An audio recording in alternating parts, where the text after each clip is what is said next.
आज के इस प्रेस को संबोधित करने के लिए हमारे मध्य भारतीय जनता पार्टी के निवर्तमान प्रदेश अध्यक्ष एवं बिहार सरकार के माननीय उप मुख्यमंत्री और बिहार विधानमंडल दल के भारतीय जनता पार्टी के नेता आदरणीय सम्राट चौधरी जी उपस्थित हैं।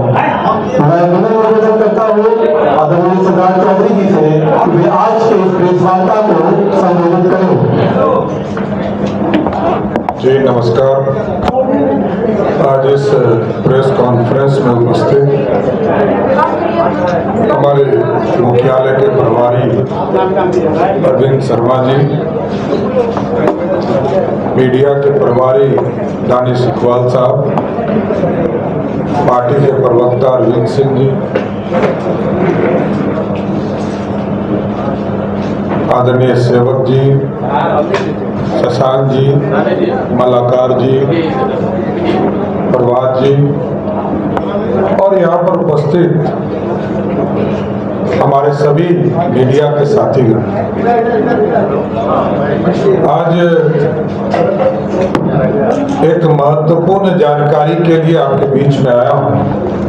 विस्तार से हमारे पार्टी के स्तर पर आपको पूरे डॉक्यूमेंट्स भी उपलब्ध कराए जाएंगे और इस बिहार और देश के लोगों को आज जानने की जरूरत है किस तरह कांग्रेस पार्टी और कांग्रेस पार्टी के राजमाता सोनिया गांधी ने इस भारत को लूटने की शुरुआत किया। कांग्रेस पार्टी के युवराज राहुल गांधी जी ने कैसे इस लोकतंत्र को मजाक बनाया और सबसे गंभीर आरोप है कि स्वतंत्रता सेनानियों के चीजों को लूटने का काम किया। जिस संस्था का निर्माण भारत के स्वतंत्रता सेनानियों ने किया उसको भी लूटने का काम कांग्रेस पार्टी के लोगों ने किया। जिस तरह आप जानते हैं कि नेशनल हेराल्ड के माध्यम से 15 अप्रैल को चार्जशीट दाखिल किया गया और चार्जशीट में श्रीमती सोनिया गांधी, श्री राहुल गांधी, श्री सैम पित्रोदा, सुमन दुबे के नाम शामिल हैं। और साथियों, सबसे बड़ी चिंता का विषय है कि नेशनल हेराल्ड का जो मामला है इसको भी पूरे देश को जानने की जरूरत है और बिहार के लोगों को इसको इसलिए भी जानने की जरूरत है कि रोज कांग्रेस पार्टी जो ये कहती थी कि हम संस्थाओं का इज्जत करते हैं, आज ही जिस तरह की घटना पटना में ईडी ऑफिस में कांग्रेस पार्टी के कार्यकर्ताओं ने किया, आंदोलन करना उनका संवैधानिक दायित्व भी है और ये लोकतंत्र कहता भी है। लेकिन जिस तरह ईडी के ऑफिस को चीजों के ऊपर कालिख पोंखने का काम किया, तो ये ईडी ऑफिस पर कालिख नहीं पोंखता। ये मनमोहन सिंह जी ने ईडी की व्यवस्था किया था इस देश में। ये मनमोहन सिंह जी और कांग्रेस पार्टी ने अपने चेहरे पर कालिख पोंखने का काम किया है साथियों। और ये आप सोचिए, ये भारत लोकतांत्रिक देश है। इस देश में पंडित नेहरू के साथ ने मिलकर 20 नवंबर 1937 को एसोसिएट जनरल लिमिटेड यानी AGL का गठन किया था और इसमें सिर्फ पंडित नेहरू नहीं थे, इसमें 5000 स्वतंत्रता सेनानी भी इसमें शेयर होल्डर थे। स्वतंत्रता सेनानी में आपको जानकर आश्चर्य होगा कि इसमें वरिष्ठ पूर्व कानून मंत्री शांति भूषण जी और जो पूर्व मुख्य न्यायाधीश मार्केट काटजू कि इनके पिताजी शेयर होल्डर हुआ करते थे, मार्कंडेय काटजू जी के पिताजी, और उनके पैसे को भी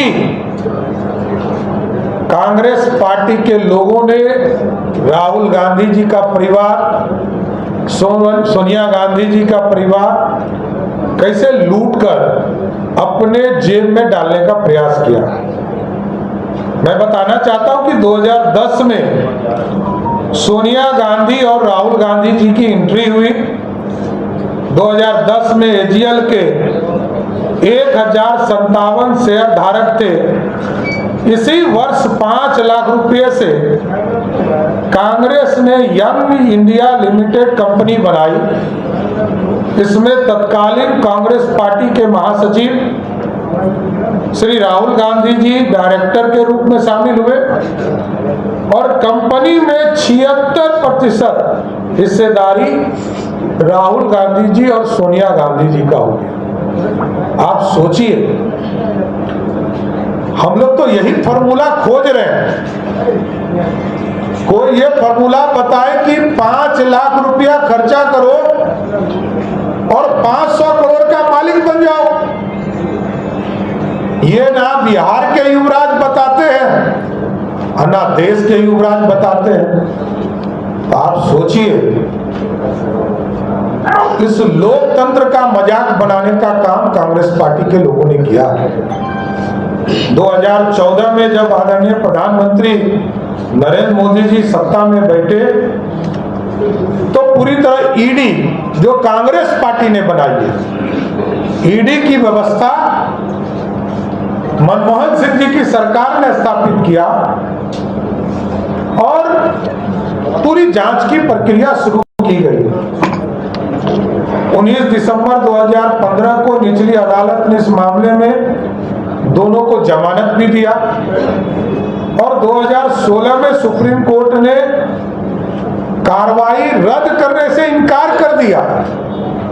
कहा केस चलता रहेगा, लेकिन आरोपियों को सदेह उपस्थिति से छूट दी गई। तो मेरा यह स्पष्ट मानना है कि नेशनल हेराल्ड ये इस देश के स्वतंत्रता सेनानियों का अपमान है। देश के लोकतंत्र के लिए ये एक तरह से विश्वासघात है और कांग्रेस पार्टी या इंडी गठबंधन में बैठे लोग 5 लाख में 500 करोड़ रुपया की आमदनी करते हैं। ये भ्रष्टाचार है, ये अपराध है। जनता के बीच में भी हम जाएंगे और न्यायालय में भी सबूत है। सबूत के आधार पर ईडी ने इस पर चार्जशीट किया और इस पर कार्रवाई करने के लिए न्यायालय को समर्पित करने का काम किया है। इसलिए आज देश के आम लोगों से, बिहार के आम लोगों से जरूर ये बताना चाहते हैं कि कांग्रेस पार्टी इस देश को खोखला बना रही है और लोकतंत्र को मजाक बनाने का काम कर रही है। और नेशनल हेराल्ड और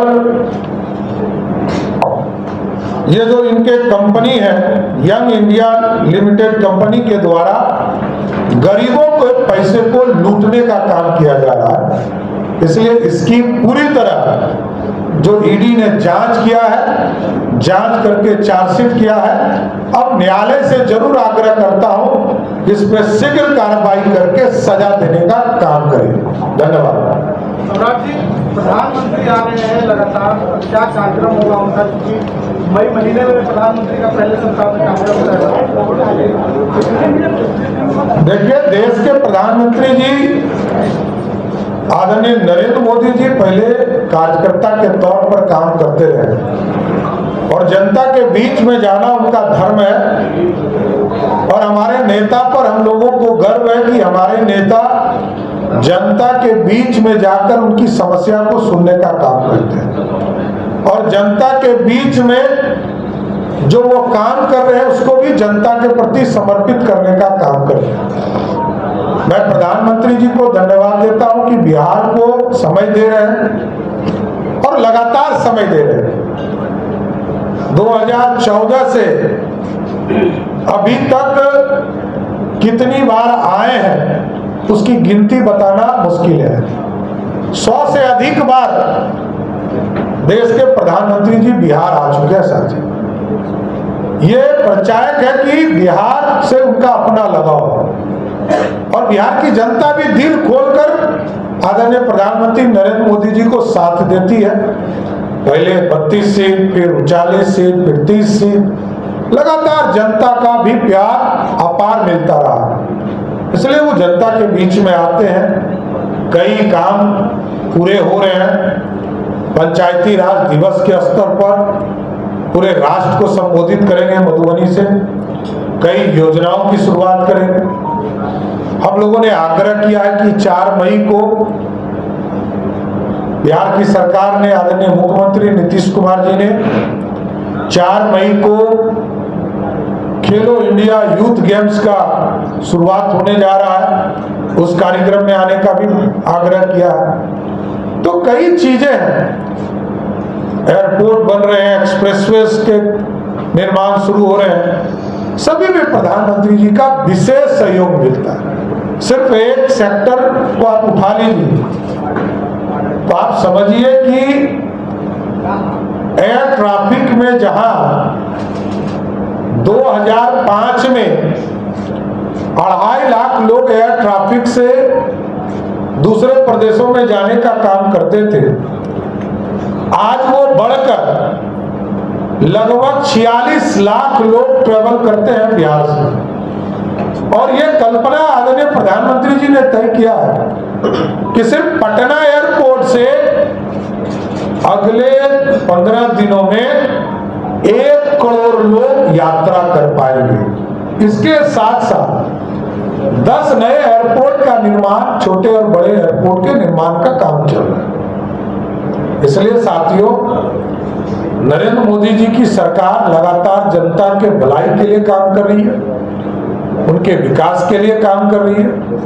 और दूसरे तरफ कांग्रेस पार्टी और राष्ट्रीय जनता दल भारत और बिहार को लूटने में लगे।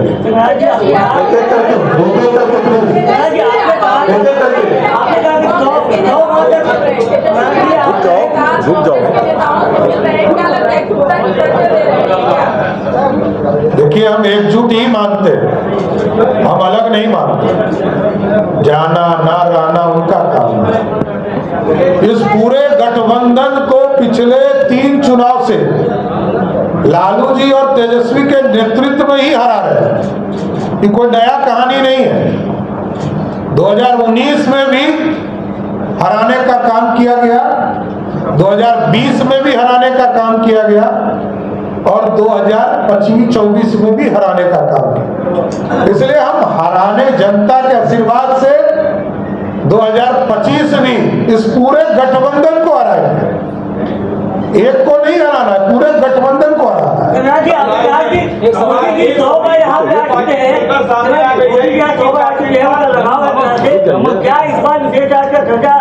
बिहार को बहुत तनाव है मोदी को बिहार से तो बना चुके हैं। देखिए, स्पष्ट है, एक सेक्टर, रोड सेक्टर का दरवाजा खोलिएगा तो 1 लाख करोड़ रुपए का इन्वेस्टमेंट बिहार में होगा।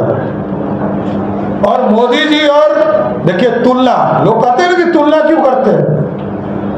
10 साल तक कांग्रेस पार्टी का सरकार रहा देश में, लालू जी सुपर पावर थे। बिहार को कितना पैसा मिला? 1,93,000 करोड़ रुपया, मतलब 2 लाख करोड़ रुपया भी नहीं।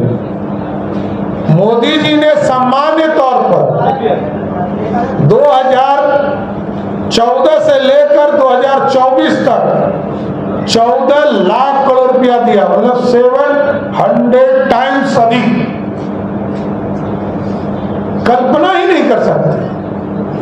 और मैं आज तो बता रहा हूं, मैं गया था तो हमें लक्ष्य मिला था 2,45,000 पक्के मकान का।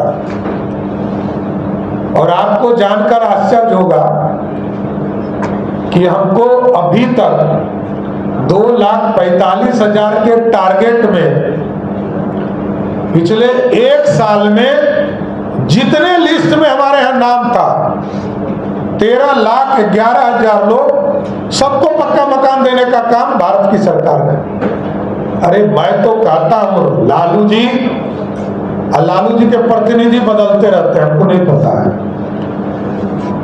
क्योंकि वो लोकतांत्रिक पार्टी है नहीं। लालू जी राजा है, पहले रानी अब राजकुमार, आगे हो सकता है राजकुमारी है।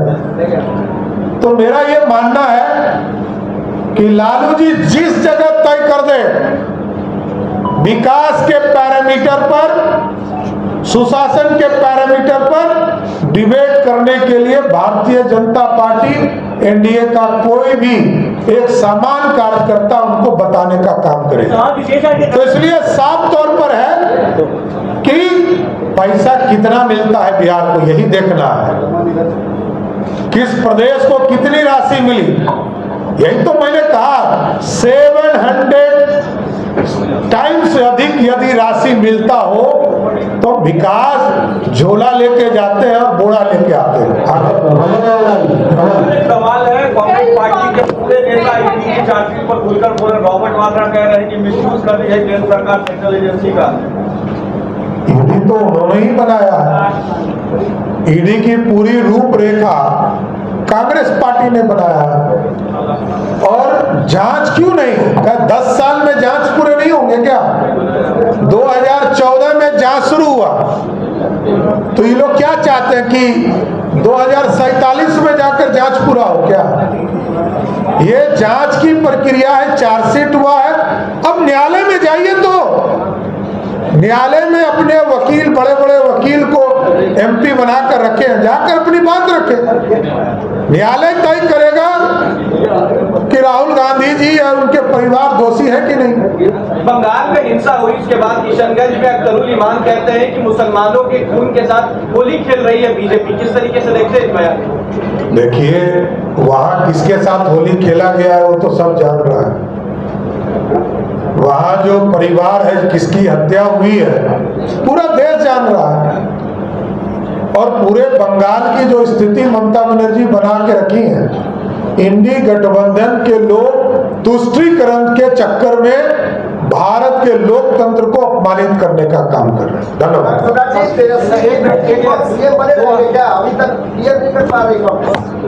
अरे वैकेंसी तो होना चाहिए। हम पहले विज्ञापन निकालते हैं और विज्ञापन में तय होता है कि इस पद के लिए वैकेंसी है।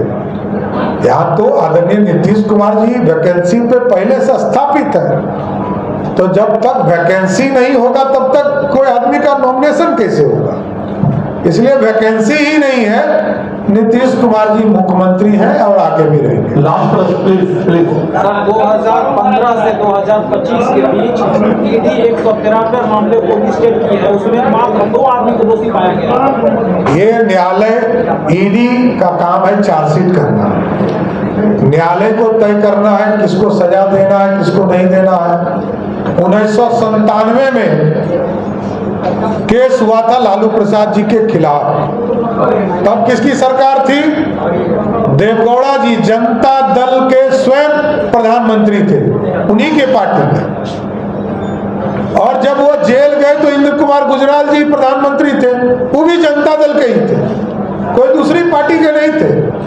1997 से लेकर 2013 तक केस चला साथियों, 16 साल, तब जाकर लालू जी को सजा हुई।